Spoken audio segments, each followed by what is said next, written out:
ঠিক গত পঞ্চায়েত নির্বাচনের আগেই নবজোয়ার যাত্রা নিয়ে জেলা সফরে এসেছিলেন অভিষেক বন্দ্যোপাধ্যায়।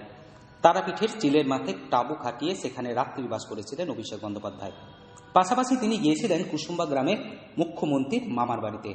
এবার তেমনই ঠিক লোকসভা নির্বাচনের আগে তৃণমূলের সর্বভারতীয় সাধারণ সম্পাদক হিসাবে ফের কর্মী সভা করতে আজ বুধবার বীরভূমে আসেন তিনি। এদিন বেলা 1টা নাগাদ তিনি চিলের মাঠে অস্থায়ী হেলিপ্যাডে নামেন। এরপর সেখান থেকে একটি বেসরকারি হোটেলে কর্মী সভার পর বেলা 3:35 নাগাদ সেখান থেকে তারাপীঠ মা তারার মন্দির দর্শন করেন। গত বছর মে মাসে পঞ্চায়েত নির্বাচনের আগে তারা মায়ের কাছে পুজো দিয়ে রাত্রিবাস করেছিলেন তারাপীঠে। এবারও তারাপীঠে নিজে পুজো দিয়ে দলীয় কর্মীদের শক্তি যোগান দেন। তিহারে জেলবন্দি জেলা সভাপতি অনুব্রত মণ্ডলের জেলায় এসে তার অনুপস্থিতিতে কি করতে হবে, কোন নেতার কতটা কাজ তা স্পষ্ট করে জানিয়ে দিয়েছিলেন। এর ফলে জেলা পরিষদের 52টি আসনের মধ্যে 51টি আসন তৃণমূলের দখলে। জেলার 19টি পঞ্চায়েত সমিতি ও কয়েকটি ছাড়া সব গ্রাম পঞ্চায়েত তৃণমূলের দখলে। আজ সেই অভিষেক বন্দ্যোপাধ্যায় তারাপীঠের একটি বেসরকারি লজে বীরভূম ও বোলপুর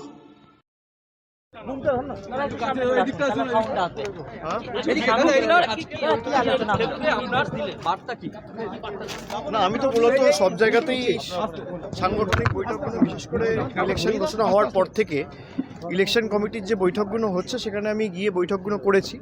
আমি গত দুদিন জলপাইগুড়ি, আলিপুরদুয়ার করার পর, গতকাল কুচবিহার করার পর আজকে বীরভূম করেছি, আগামীকাল ঝাড়গ্রাম যাব। তো সাংগঠনিকভাবে তৃণমূল কংগ্রেস যত দিন যাচ্ছে শক্তিশালী হচ্ছে এবং বীরভূমেও আমরা যেভাবে আজকে বৈঠক করেছি, যে সাড়া পেয়েছি এবং আমাদের বিভিন্ন স্তরের জনপ্রতিনিধি, দলীয় পদাধিকারী যারা ছিলেন তারা বৈঠকে সবাই উপস্থিত ছিলেন। তৃণমূল কংগ্রেসের জয়ের ব্যবধান দুটো আসন থেকেই আগামী দিন বাড়বে, বোলপুর থেকেও বাড়বে এবং বীরভূম থেকেও বাড়বে। দুই কেন্দ্রের কর্মীদের নিয়ে বার্তা দেন, কিন্তু সেবারে যেমন জেলার মুরারই থেকে নানুর পর্যন্ত জনজোয়ার ভেসেছিল, এবার তার বৈঠকে উপস্থিত ছিলেন মাত্র 193 জন কর্মী। এমনই খবর পাওয়া গেছে তৃণমূল সূত্রে।